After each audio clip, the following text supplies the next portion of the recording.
En esta noche vamos a terminar ya en esta 22ª conferencia, y esta es la conferencia número 22 desde que iniciamos el libro. Imagínense nada más, el capítulo 1 al 3 nos llevó 22 conferencias sobre las iglesias. Y vamos a terminar la iglesia de la Odisea en esta noche, en el capítulo 3, versículo 17 al 22. Porque tú dices, yo soy rico y me he enriquecido y de ninguna cosa tengo necesidad. Y no sabes que tú eres un desventurado, miserable, pobre, ciego y desnudo. Por tanto, yo te aconsejo que de mí compres oro refinado en fuego, para que seas rico, y vestiduras blancas para vestirte, y que no se descubra la vergüenza de tu desnudez. Y unge tus ojos con colirio para que veas. Yo reprendo y castigo a todos los que amo. Sé pues celoso y arrepiéntete.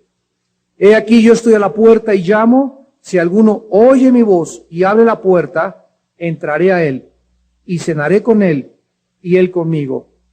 Al que venciere, le daré que se siente conmigo en mi trono, así como yo he vencido y me he sentado con mi Padre en su trono. El que tiene oídos, oiga lo que el Espíritu dice a las iglesias. Cuando iniciamos el mensaje a la iglesia de la Odisea hace 8 días, pudimos descubrir que esta iglesia era una reunión, era una asamblea de personas no salvadas.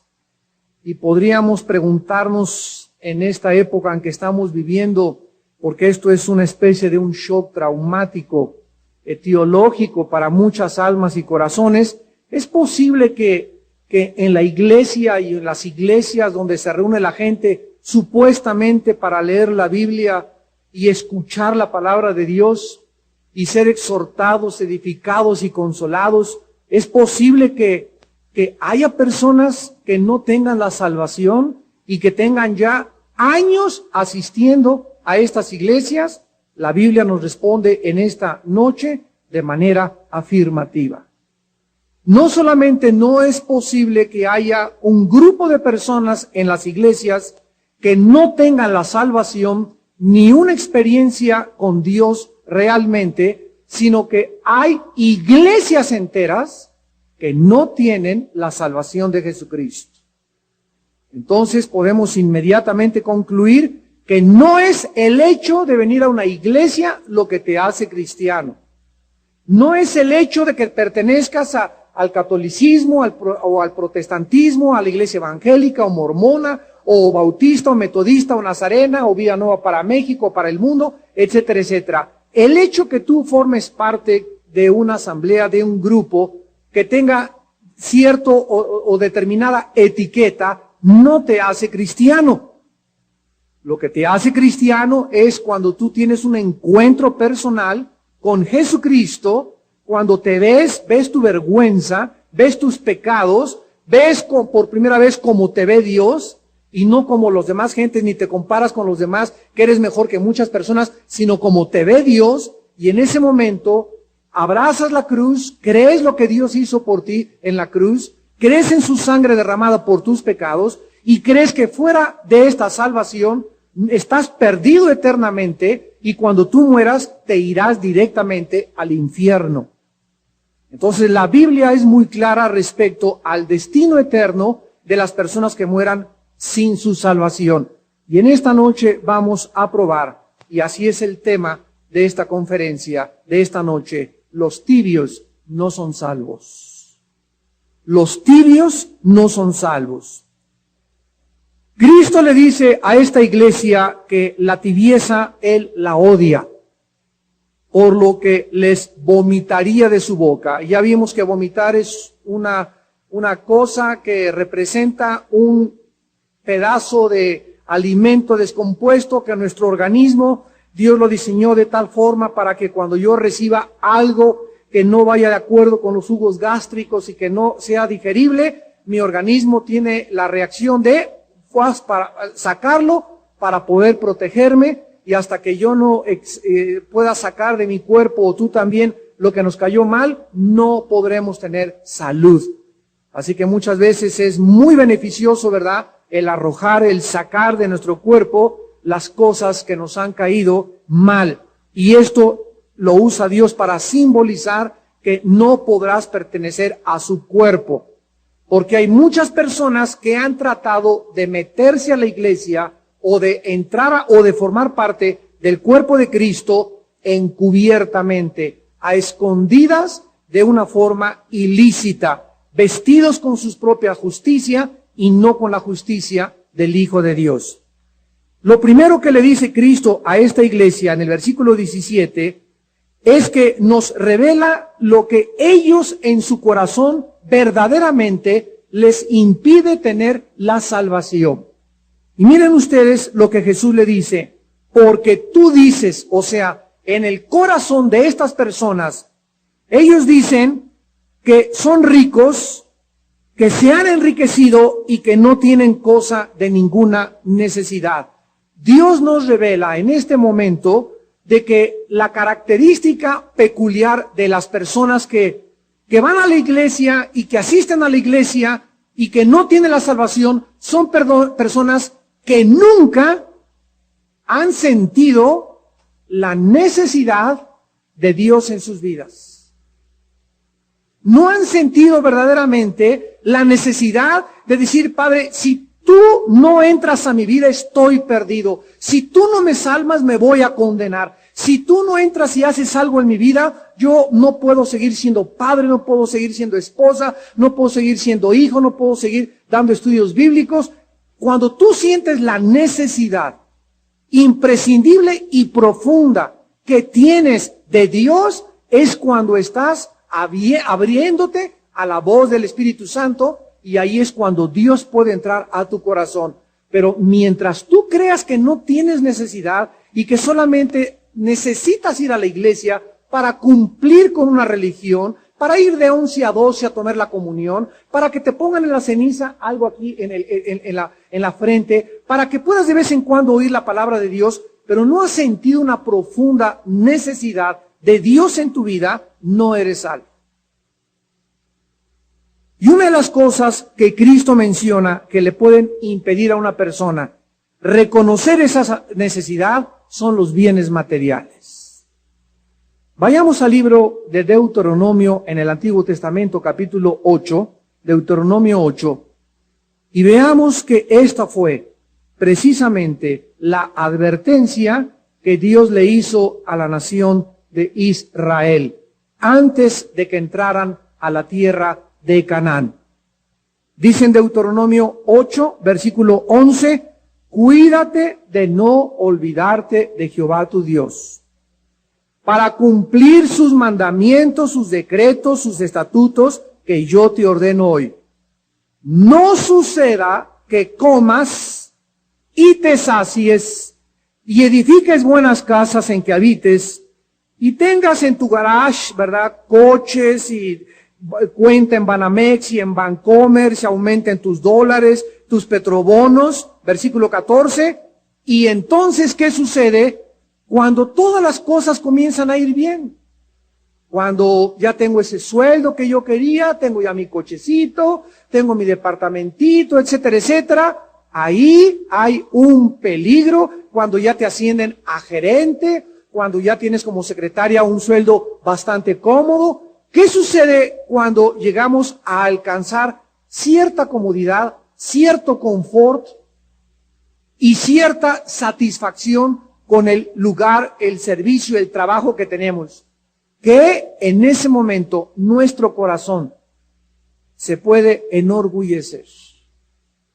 Ahí es el peligro cuando comenzamos a alcanzar alturas, que las alturas marean la mente humana. Cuando un hombre alcanza el éxito, cuando un hombre ya lo hacen diputado, ya eres presidente de esa compañía, ya eres artista de cine, ya eres conocido, ya eres músico, etcétera, etcétera, ya ganaste Miss México, ya eres artista por acá y ya tienes un puesto de gobernador. Al llegar al éxito, los seres humanos se descomponen. Las alturas nos marean. El aplauso, el reconocimiento, el dinero que la gente nos da, la admiración de la gente nos afecta gravemente. Cuando nuestras motivaciones y en lo interior de nuestra vida no reina Jesucristo. ¿Qué nos está diciendo Dios? Que es peligrosísimo en la vida llegar al éxito y alcanzar el éxito, porque Dios no está en contra de que puedas ser Miss México y que puedas ser Mr. Atlas y puedas trabajar de procurador y puedas ser diputado. Dios, al contrario, Dios quiere que podamos alcanzar ciertos lugares donde podamos influenciar al mayor número de personas, pero que nos cuidemos cuando nos llegue esa oportunidad de estar en ese lugar y no tener a Cristo reinando en nuestro corazón. Porque si tú no tienes a Cristo en esa oportunidad que la vida te da y que viene del cielo, y no está al control Cristo de tu alma, de tus afectos, de tus sentimientos y de tus metas, esa altura, ese éxito, ese dinero, esa prosperidad se te convierte en la peor maldición para tu vida. Se te convierte en una maldición. Y esta es la razón por la cual en el Salmo 37 David escribió: no tengas envidia de los que prosperan en su camino, ni de los que hacen maldades, porque como la hierba serán cortados y como la hierba verde se secarán. Confía en Dios con todo tu corazón y no te apoyes en tu propia prudencia. Encomiéndale todos tus caminos y deleítate a sí mismo en Él, y Él te concederá las peticiones de tu corazón. No te confíes porque ya tienes cierta cantidad de dinero, porque ya tienes cierto trabajo, porque tienes cierta posición. No te confíes. Ahí está el peligro, que en ese momento comienzas a perder la necesidad de Dios. Y ¿saben algo? Que sucede lo mismo en el matrimonio. Uno de los peligros más grandes es cuando en un matrimonio el hombre trabaja y la mujer trabaja. Ustedes saben que en Génesis 3 hay una maldición para la mujer y hay una maldición para el hombre. El hombre tendría que ganar el pan con el sudor de su frente, y la mujer tiene la maldición de parir con dolor y de someterse al hombre. Dios puso como un cordón de la mujer al hombre, es una maldición en el que la mujer, cuando llegue a cierto momento, el hombre le tiene que jalar, ¿verdad? Porque dice: no te enseñorearás tú del varón, sino el varón se enseñoreará de ti. Génesis capítulo 3. Entonces, esta maldición, cuando una mujer se convierte en bendición al ponerse la mujer debajo de su marido. Porque entonces lo hace voluntariamente y ya no sufre que le están jale el cuello. Y cuando la mujer lo hace voluntariamente, repito, se convierte en bendición. Entonces, en ese momento, cuando una mujer trabaja y el hombre trabaja, y ella alcanza un puesto o gana más que él, ¿qué sucede en esa mujer? Al ratito va a perder la dependencia del varón. ¿Sabes una cosa? En el último de los casos, ni te necesito. Yo me compré mi coche, me compré mi ropa, tengo para comprar un departamento. Últimamente no tengo ni por qué depender de ti, si yo puedo ser autosuficiente. Esa mujer comienza a perder su sentido de dependencia del varón, porque ella alcanzó un nivel, porque ella gana más y porque ella es merecedora mucho más que el varón. Y pasa lo mismo en el matrimonio con Dios. Comenzamos a tener prosperidad y éxito. Últimamente, ¿para qué necesito a Dios? Pues sí, voy a ir el domingo de 11 a 12, voy a tomar un estudio bíblico, pero tú no tienes un intercurso con Dios diario, una comunión diaria, un sentido de necesidad diario de Dios, porque realmente no tienes necesidades que Él pueda satisfacer. Lo dices en tu corazón: soy rico y me he enriquecido, no tengo necesidad de nada. Esta es una de las razones. Escuche por la televisión también, todos ustedes, Dios no está en contra de las riquezas, ni que tengas un Mercedes el lunes, un BMW un martes. El problema de las riquezas no es el dinero, sino el amor que tú le tienes a tus bienes materiales. Comienzan los bienes materiales a convertirse en un ídolo de tu vida. Y comienzas a depender más de lo que tú tienes que de tu dependencia debería ser en Dios. Comienzas a confiar que sí, si tengo 5 millones en el banco ya estoy seguro, puedo dormir seguro, puedo descansar seguro. Pero si no tienes esa cantidad, comienzas a perder la seguridad en tu vida, porque tu seguridad no es Dios. Tu seguridad y tu castillo y tu fortaleza son los bienes materiales. En Marcos capítulo 4, el Señor Jesucristo le advirtió también acerca del mismo peligro en la famosa parábola del sembrador. Y Cristo está hablando otra vez de una semilla o de una persona que no tuvo la salvación. En Marcos capítulo 4, dice la Biblia en el versículo 18, estos son los que fueron sembrados entre espinos. Los que oyen la palabra, pero los afanes de este siglo, el engaño de las riquezas y las codicias de otras cosas. Miren ustedes lo que hace el afán, la preocupación, la presión de la vida. Todas estas cosas entran a mi vida y ¿saben lo que hace la preocupación? ¿Quién necesito más dinero? Necesito más trabajar, necesito trabajar doble turno. Todas estas cosas ahogan la palabra y la hacen infructuosa. ¿Por qué? Porque mi mente está demasiado preocupada, demasiado afanada y no tengo tiempo de estar ya con Dios. Ya me levanto y es mi trabajo y es esto y el otro, pero ya perdí mi contacto, mi comunión, mi relación íntima, que es la prioridad de mi vida con Dios. Y comienzo sin darme cuenta, a llegar un momento en el que, últimamente, no necesito más que en la mañana echarme una persinada. Jesucito mío, dulce compañía, no me desampare ni noche ni de día, en nombre del Padre y del Hijo, amén. Y me voy a mi trabajo, me voy a mi escuela, y esa es toda mi dependencia que yo tengo de Dios. Regresamos a Apocalipsis, y le dice Dios a estas personas que realmente ellas viven en ignorancia. Y no sabes, le dice Jesús, versículo 17. Tú dices, yo soy rico y me he enriquecido y de ninguna cosa tengo necesidad. Y no sabes. Estas personas carecen de este entendimiento que hoy que tú estás escuchando este mensaje, el Espíritu Santo te quiere despertar a esta realidad.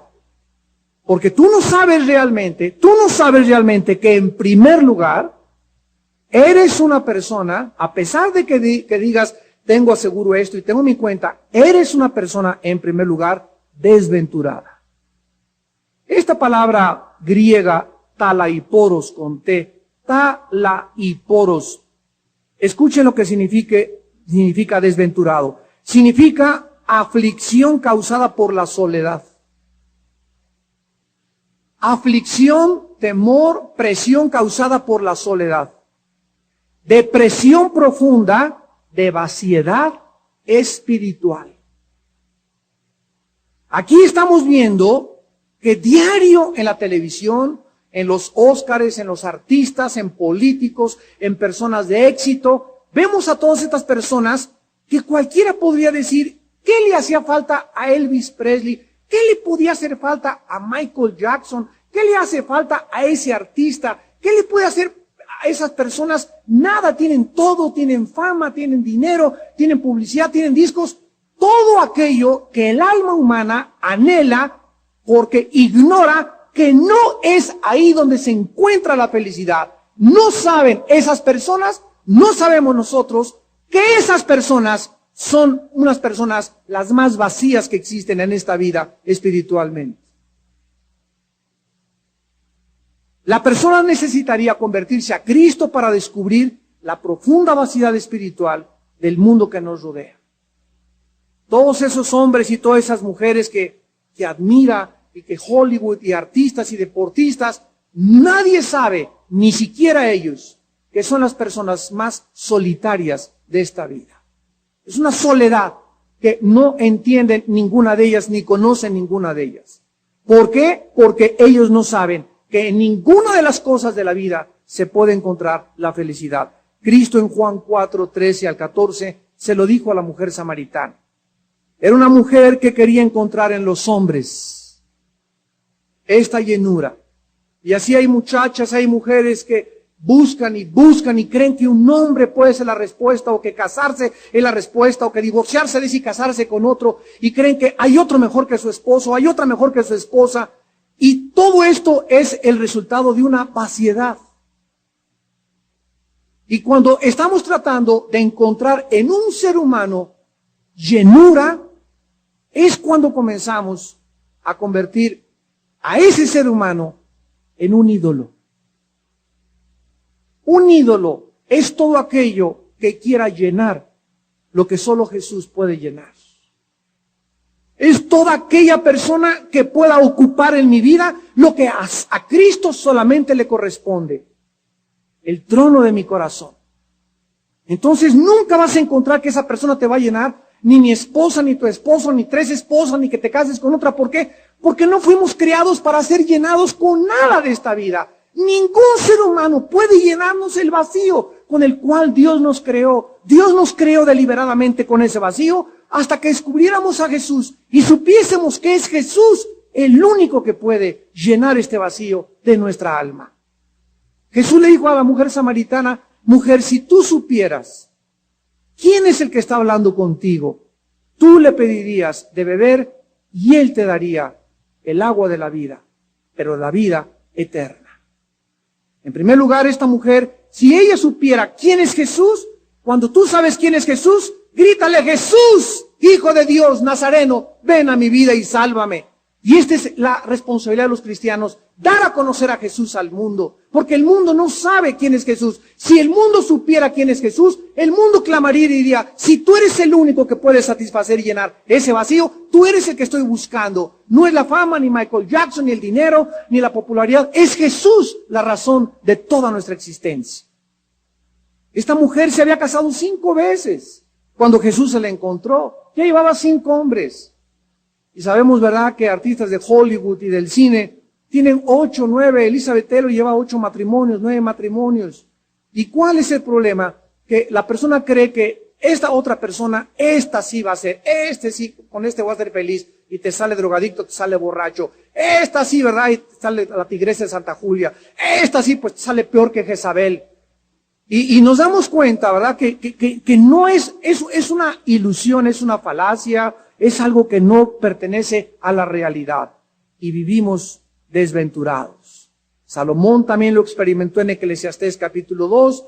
Dice: probé en mi corazón, mandé traer a todas las Miss México, Miss Estados Unidos. Tenía 800, tenía mujeres, tenía 300 esposas, 1000 amantes, cantores, al Charro Abitia, a Luis Miguel. Tenía todos ahí, le hacían su festival. Tenía fuentes en sus casas, cuadros, todo. Y después de todas las cosas que Salomón probó, concluyó y dijo: vanidad de vanidades, todo absolutamente de lo que me he rodeado carece de sentido y de propósito para vivir. Sigo vacío. En segundo lugar, le dice Cristo: no sabes que tú eres un desventurado. Y en segundo lugar le dice: y miserable. Esta palabra miserable, eleinos en el griego, significa digno de lástima. Digno de lástima. Si pudiésemos penetrar en la vida de todas esas personas que ante la sociedad, ante las revistas, ante las películas, ante la televisión, para nosotros nos hacen creer que son y han alcanzado el éxito y son personas felices, Dios les dice: si tú te asomaras a sus vidas particulares y algún día los vieras en su casa, en su vida privada, 2 horas, son dignos de lástima. Te daría lástima verdaderamente la forma como viven atormentados, con la vaciedad tan profunda que experimentan, con la soledad tan grande que tienen. Están rodeados de 1000 personas a su alrededor y al mismo tiempo se sienten las personas más vacías de esta vida. En tercer lugar, les llama ciegos. Esto significa que no tienen la capacidad ni de ver ni de comprender las realidades del mundo espiritual. Toda esta gente, como decíamos en el mensaje el domingo de la caída humana, son personas que viven en el nivel del alma hacia abajo. Estas personas creen que solamente existe lo que pueden ver con sus ojos físicos, con sus oídos físicos, lo que pueden oler, lo que pueden tocar, lo que pueden sentir. Todo aquello que esté dentro de las ventanas de los 5 sentidos, en la filosofía se llama empirismo. La persona empírica, la mayoría son ateos, son personas que dicen, yo no creo lo que no veo, lo que no huelo, lo que no siento, lo que no oigo, con mis 5 sentidos. Estas personas están limitadas, repito, a una vida almática. La Biblia le llama personas naturales, así nacieron, y no saben que hay otra dimensión arriba de este mundo físico que vemos, que es el verdadero, que es el real, y que cuando nos enchufamos y hacemos contacto con ese mundo espiritual, es de ese mundo espiritual donde nos llega la verdadera paz, la verdadera tranquilidad, el verdadero amor, la verdadera seguridad, la esperanza. Todas las cosas que valen en esta vida no se encuentran en este nivel del mundo que vemos, se encuentran en el nivel invisible espiritual que viene de Dios. Entonces, todas estas personas viven así, y muchos de ustedes viven así, aunque vienes a la iglesia, porque aunque oyes y oyes y oyes, dijo Cristo, si tú no practicas lo que oyes, tu fe es como la de los demonios. Santiago capítulo 2. Los demonios también creen, pero no obedecen. Y las iglesias están llenas de gente que dicen, yo creo en Jesús, Él es el Salvador, pero no tienen una relación con Él. No viven satisfechas, no viven tranquilas, no tienen paz, no tienen un propósito, no saben todavía para lo que nacieron, para lo cual tienen que vivir. Sus vidas no tienen dirección, viven con presiones, viven con afanes, y todos estos síntomas hablan de que en tu vida no existe una realidad del mundo invisible y espiritual. Son personas ciegas a sus necesidades espirituales. En quinto lugar, Cristo les llama que están desnudos. Eres una persona desventurada, miserable, pobre, ciego y desnudo. O sea, ustedes saben que como existe el mundo espiritual, estas personas podrían contestar, ¿a qué se refiere desnudo? Yo siempre me he visto.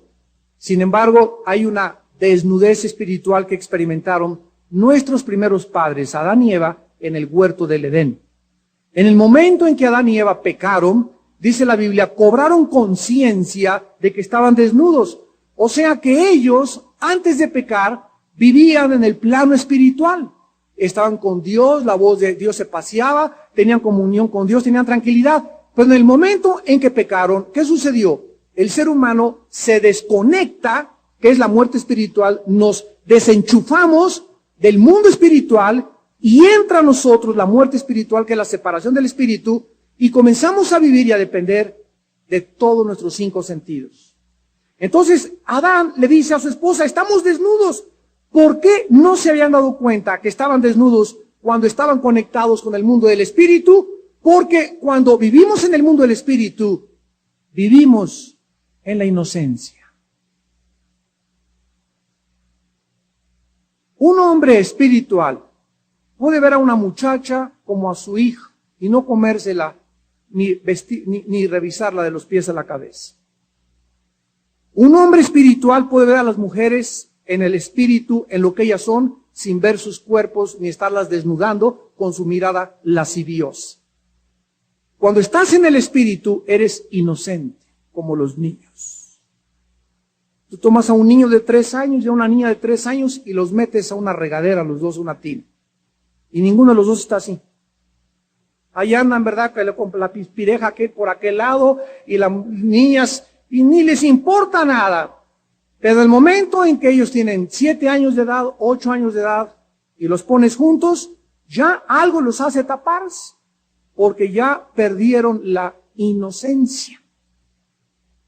Y Dios nos muestra, cuando dijo en Mateo 18 que anhelaba que fuésemos como los niños, la virtud más grande a la que Cristo se refería era a que nosotros como cristianos viviésemos en un estado de inocencia. En un estado en el cual nuestra mirada, nuestros oídos, nuestras acciones, nuestras palabras sean puras. sin una motivación equivocada. Que nos besemos con ósculo santo, que nos amemos con ósculo santo, que las formas como miremos a las personas, como mires a los hombres, como mires a las mujeres, como actúes, que en todas tus cosas haya transparencia, que haya sinceridad, que seas como tú eres. Que no tengas una personalidad en tu casa, otra en el trabajo, otra en la iglesia. Esto se llama hipocresía. Hipócrita es toda persona que se pone una máscara y que impide ver su verdadera personalidad, porque a él no le conviene que la gente lo vea como realmente es. Estas personas no pueden ser cristianas. Cuando Cristo nos viste con su justicia y nos da su justicia para que ahora podamos andar vestidos y no desnudos. Si bien todos nosotros somos como suciedad, y todas nuestras justicias, o sea, las cosas que tú crees que es justo lo que yo hice buenas obras y construí un asilo para ancianos y un orfanatorio y le he dado dinero a los pobres y he sido fiel a mi esposo, a mi esposa.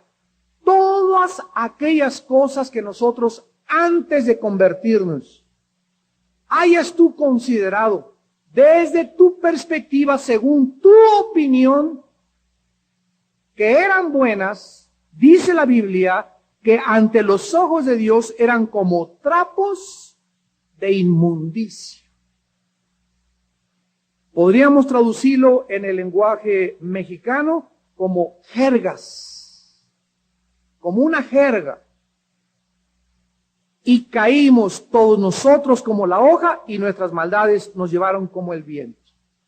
Nos damos cuenta que una persona sin Jesucristo y sin Dios es como una hoja que cae del árbol y entonces si el viento viene para acá, se la lleva para allá. Si viene para acá, se la trae para acá. ¿Por qué? Porque estas cosas no pueden darle a ningún ser humano estabilidad. En el Salmo 1 dice, bienaventurado el hombre que no anduvo en consejo de malos, ni estuvo en camino de pecadores, ni con burladores asentados, sino que en la ley de Jehová está su delicia, en ella medita día y noche. Será como árbol plantado junto a corrientes de agua, que da su fruto a su tiempo, su hoja no cae, y todo lo que hace prosperará. No así el malo, que es como tamo que arrebata el viento. Aquí se compara el justo con un árbol plantado, con agua, dando fruto, con una hoja verde, y los pecadores siendo llevados como el tamo. El tamo son los arbustos del desierto que los empuja el viento y son llevados de un lugar para otro. La comparación entre un justo y un malo en Salmo 1 es, el justo tiene estabilidad. La característica principal de las personas que se dicen cristianas y no son cristianas es la inestabilidad emocional, intelectual y espiritual. Por eso vas de trabajo en trabajo, de mujer en mujer, de chavo en chavo, de cine en cine, de cigarro en cigarro, de teatro en teatro, de droga en droga, de filosofía en filosofía. Son personas inestables. Un día piensan una cosa, otro día piensan otra cosa. Una cosa hacen un día, otra cosa. Esa característica de inestabilidad es el resultado de no estar plantado junto a la palabra de Dios, que es las corrientes de agua. De no tener una relación diaria con Dios a través de la Biblia. En segundo lugar le dice Cristo, y te aconsejo, Apocalipsis 3:18, vestiduras blancas para vestirte. Una persona que no es cristiana no puede ver su desnudez delante de Dios. Él físicamente en el mundo en el que vive, repito, que es el mundo de los 5 sentidos nada más, del alma, cree que está bien y vestido, y aquí en mi casa no tengo necesidad de nada, y él no sabe que Dios lo ve desnudo. ¿Y qué es lo que significa esto? Que cuando venimos a Cristo, a la cruz del Calvario, y creemos que Él murió por nosotros, repito, todas mis justicias, mis buenas obras, la religión a la que yo pertenecía, eran hojas de higuera. Cuando Adán y Eva se rebelaron contra Dios, ¿qué fue lo primero que hicieron? Taparse con hojas de higuera. En Marcos 11, cuando Cristo vino al mundo, ¿qué fue lo único que maldijo? Las hojas de higuera. ¿Qué conexión hay entre Marcos 11 y Génesis 3? Que cualquier persona que crea que una religión le puede tapar o presentarle delante de Dios, está bajo maldición. Gálatas 3, 9 y 10. Maldito el que no permaneciera en todas las obras de la ley para hacerlas. Si tú crees que por hacer buenas obras y pertenecer a una religión te vas al cielo, estás bajo maldición. ¿Qué maldición es esta? Que te mueres en tus propios pecados. ¿Cuál es el mensaje del Evangelio? Padre Santo, no tengo con qué cubrirme. Mi religión es solamente de apariencia. Soy una persona falsa, no es cierto. Tengo una religión porque me bautizaron de chiquito y porque le heredé de mis padres, pero ni la practico, ni tengo una relación contigo, ni pago impuestos, ni pago diezmos, soy infiel a mi esposa, veo películas pornográficas, mi vida es una vida doble. Señor, soy una persona descarada. Vísteme tú, por favor. Cuando tú reconoces eso, que estás desnudo realmente delante de Dios, entonces Dios, ¿qué hace? La justicia que Cristo cumplió con su vida y su muerte te es imputada. Estábamos desnudos y entonces vengo a la cruz del Calvario y entonces Dios me dice, te voy a dar una justicia que no es tuya. Y ahora esta justicia, que es la de mi Hijo Jesucristo, imputación significa que Él me la da así como este saco. Cristo estaba rodeado de la justicia. Esta justicia me la pone Dios desde la cruz y me envuelve en esta justicia Dios. Y ahora yo estoy ante los ojos de Dios justo. No es que yo sea inherentemente justo, sino que me fue proporcionada por su Hijo su justicia, y Dios me ve con la justicia vestido de su Hijo y ya no me ve desnudo. Y cuando llegue al cielo, no voy a llegar, Pedro, ábreme la puerta. ¿Y por qué te voy a dejar? Me va a contestar Pedro, pues porque hice buenas obras, y a mi abuelita le daba dulces, y hice un orfanatorio, y me fui a la villa y di vuelta 3 kilómetros arrastrándome de rodillas. Todas son justicias propias. Pedro me da una patada y me dice, te vas al infierno. Porque los que entran al cielo no pueden entrar y enorgullecerse de nada que hayan hecho. Entran vestidos con unas obras y una justicia que no son suyas, la justicia del Hijo de Dios. Esta justicia con la cual Dios nos viste son las vestiduras que se llaman los vestidos de lino blanco y resplandeciente, que son las obras que Cristo ha hecho en mi lugar en una cruz. Y tú, dice la Biblia, aunque seas católico, persinado y remojado, y vayas a la villa, y vengas a Vida Nueva, y a la iglesia bautista o a la iglesia presbiteriana, y tu papá sea pastor, y tienes la foto del Papa colgando en tu casa, dime lo que quieras, si tú no estás vestido con la justicia de Cristo porque reconociste que no tienes nada que ofrecerle a Dios, y aceptas gratuitamente lo que Dios ha hecho por ti en tu lugar, entonces tú ante los ojos de Dios recibes la salvación eterna de tu alma. Y Dios te aconseja en esta mañana que te vistas con la justicia de Cristo. Y el tercer consejo, le dice Apocalipsis 3:18 a estas personas Cristo, el tercer consejo, unge tus ojos con colirio. La ceguera representa en la Biblia la falta de entendimiento y de conocimiento de las verdades espirituales del reino de Dios.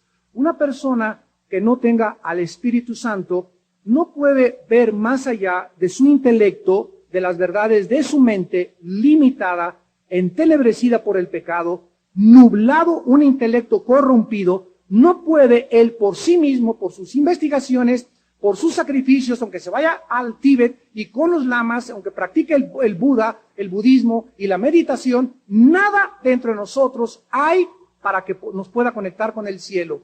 Jesús dijo en Mateo 11, 25 al 28, nadie conoce al Padre sino yo y a quien el Hijo lo quiera revelar. Si cualquier ser humano, dice la Biblia, quiere enchufarse y hacer contacto con el mundo espiritual, tiene que ser a través de Jesucristo. No hay otro nombre bajo el cielo en que Dios nos haya dado en que podamos tener la salvación, ni el conocimiento del mundo espiritual. Entonces, las personas ciegas en la Biblia son las personas que solamente ven físicamente, pero están ciegos a la realidad de un mundo que, repito, es más real que el mundo físico que ellos pueden ver. Entonces, como las personas solamente ven este mundo físico y ven que aquí el que no tranza no avanza, y ven que aquí la belleza triunfa, Y ven que aquí que el dinero lo que hace a las personas con éxito y las hace prósperas. Y ven que aquí la popularidad y las personas se les aplaude cuando tienen puestos y cuando tienen dominio y control sobre las gentes. Entonces el ser humano busca estas cosas porque está ciego a otra realidad, a otra verdad, que es mentira las cosas que te ofrece esta vida. En Mateo capítulo 15, Mateo 15, versículo 14, el Señor Jesucristo dijo estas palabras: déjenlos porque son ciegos, guías de ciegos. Y si el ciego guiare al ciego, ambos caerán en el hoyo. Ten cuidado que tu maestro de gurú, tu Dalai Lama, tu Walter Mercado y tus consejeros y tu psicólogo y tu psiquiatra y las personas que tú admiras y tu Saddam Hussein y tu Hitler y tu Nietzsche y tus ateos, ten cuidado que todos esos hombres estén conectados al mundo espiritual, porque si no lo están, te están guiando al hoyo donde ellos van a caer. Y ninguno de estos hombres que he mencionado tenía la luz de Jesucristo, ni la tiene tampoco. Entonces, ningún héroe que yo pueda hacer en esta vida, ni Buda, ni Mahatma Gandhi, ni el Dalai Lama, el que tú me quieras mencionar, no hay ningún ser humano que haya hecho contacto con el mundo espiritual, que haya bajado de esta tierra, que haya muerto, que haya resucitado los 3 días y que nos haya dicho: yo soy el camino, la verdad y la vida. Gloria a Dios. Más que Jesús.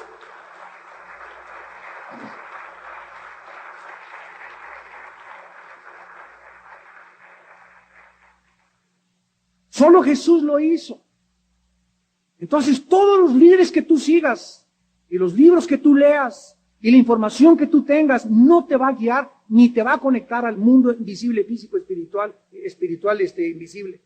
¿Por qué? Porque Jesús vino del cielo con esa misión para que cuando estaba siendo bautizado, los cielos se abrieron y se oyó una voz que dijo: este es mi Hijo bien amado, en el cual tengo mi complacencia. A él oíd.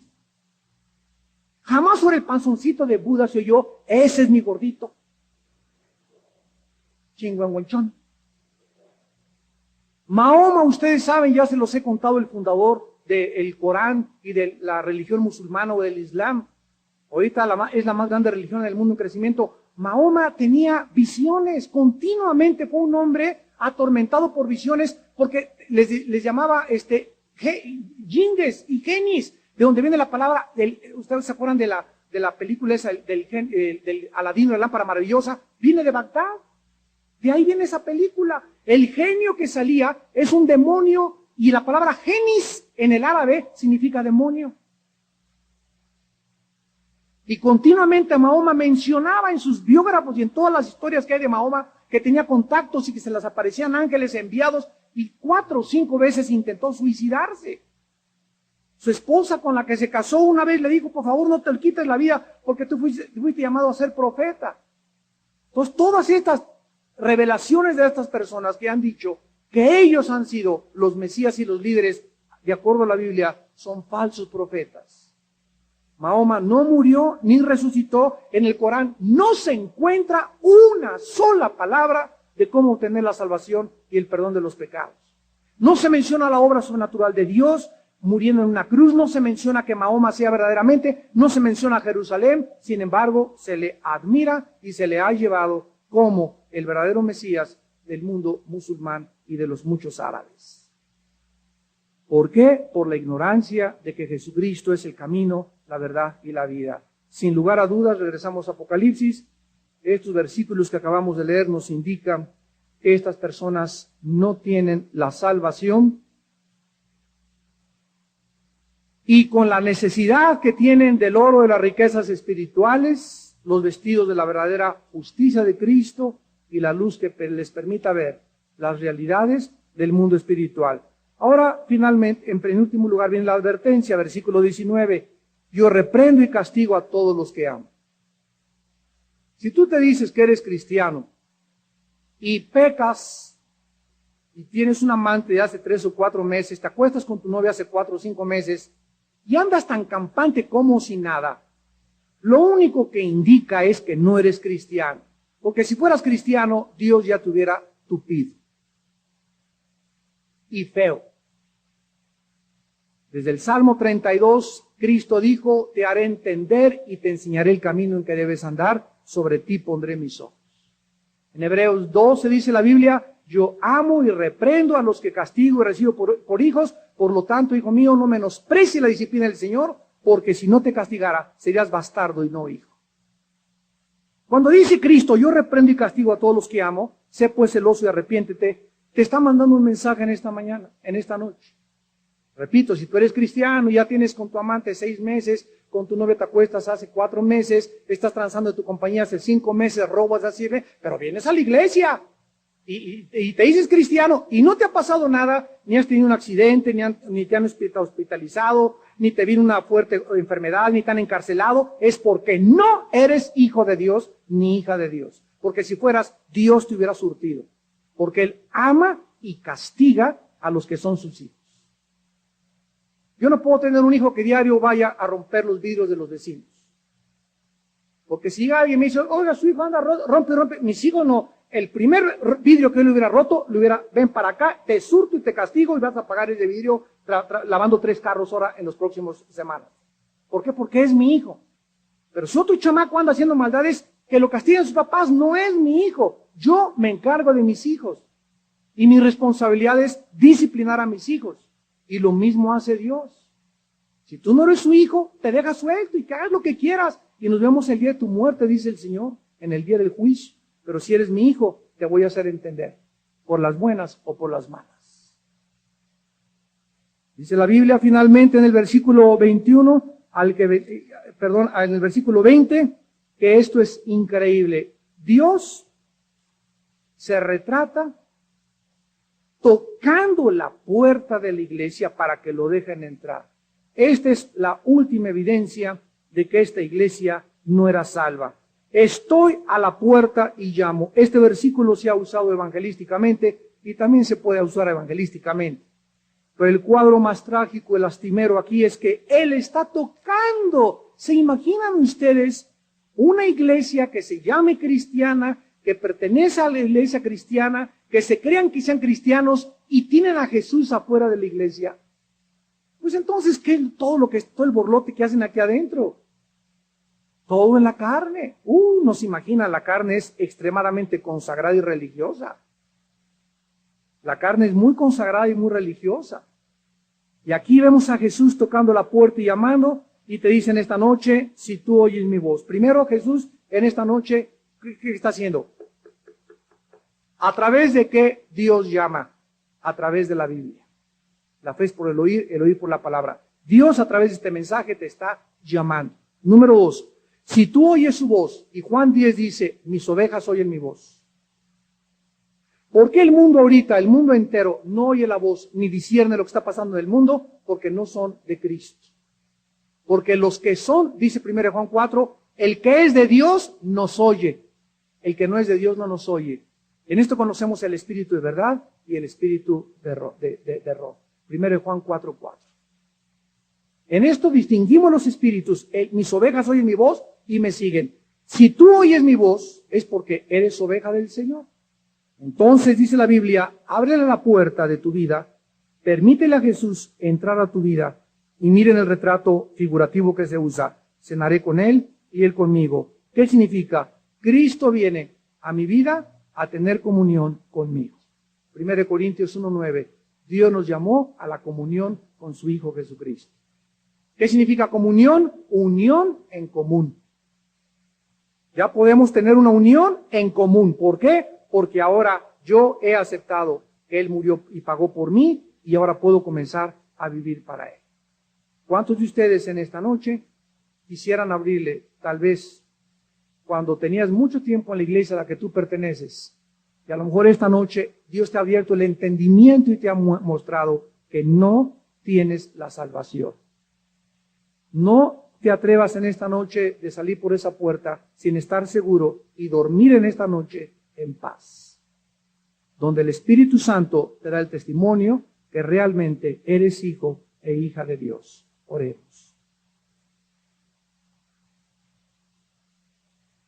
Al que venciere le daré que se siente conmigo en mi trono, como yo he vencido y me he sentado con mi Padre en su trono. Padre, gracias, porque cuando nosotros vencemos, tu palabra dice que esta es nuestra victoria, la fe.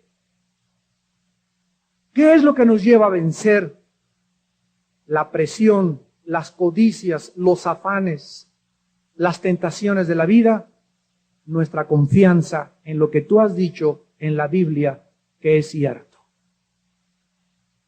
Mientras nosotros no practiquemos ni hagamos lo que está escrito en la Biblia, no podemos decir que hemos creído, porque quedaría nuestra creencia a un nivel intelectual y no en el nivel de la salvación. Y tu palabra dice que muchos creyeron en Jesús viendo las obras que hacía, pero Jesús no se fiaba de ellos, porque conocía sus corazones. Gracias, Padre, porque la fe no es por ver milagros ni obras sobrenaturales. La fe es por el oír tu palabra, y el oír a través de tu palabra para que nos pueda ser impartida la fe. En esta noche muchos de ustedes que han escuchado que Cristo está tocando a tu vida en estos tiempos tan peligrosos y oscuros que vivimos, no le cierres la puerta de tu vida esta noche a Jesús. Tal vez lo has hecho muchas veces en tu vida, no lo hagas más, porque tú no sabes si esta vez, tal vez ha sido la última que Dios te llame a que le abras la puerta. Las personas que en esta noche quieran abrir la puerta de sus vidas de par en par, que hayan reconocido su necesidad de esta salvación, tan grande, tan preciosa y tan profunda, tan maravillosa y gratuita, que le costó a Jesús su sangre, y que veas tu necesidad de que necesitas caminar con Él, no una vez a la semana, sino que Él forme parte de tu vida diaria, y que llegues a entregarle tus ansiedades,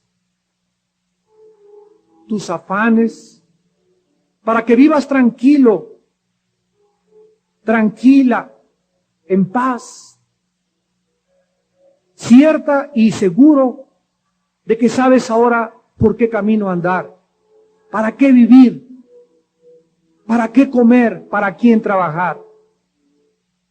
Y esta noche lo has descubierto. Se llama Jesús, el que murió en una cruz en el monte Calvario y dio su sangre y su vida para darnos el propósito y el significado de vivir para Él. Si tú en esta noche quieres invitarla a tu vida por primera vez, dile estas palabras. Asegúrate de tenerlo en tu corazón. Dile: Señor mío y Dios mío, soy una pobre criatura desventurada, digna de lástima, pobre, ciega y desnuda delante de ti. Dame el oro de tu fe, Señor. Vísteme con la justicia de Cristo. Unge mis ojos con el colirio de tu Espíritu Santo. Ábreme la vista al mundo real, que es el que tú nos veniste a revelar desde el cielo, el reino de Dios. Y entra a mi corazón, Jesús. Te recibo como mi Señor y mi Salvador. Perdona mis pecados. Creo que tú en la cruz pagaste en mi lugar con tu sangre. Creo que a los 3 días te levantaste entre los muertos. Creo que tú eres la única verdad, el único camino y la vida eterna. Señor Jesucristo, entra a mi vida como mi Salvador y mi Señor. Sálvame, Señor, de mí mismo, de mí misma. Sálvame, Padre, porque he reconocido que soy autodestructivo, autodestructiva, y que solo en tus manos y en tus brazos benditos podré descansar. Te doy gracias por tu perdón, en el nombre de Jesús. Amén.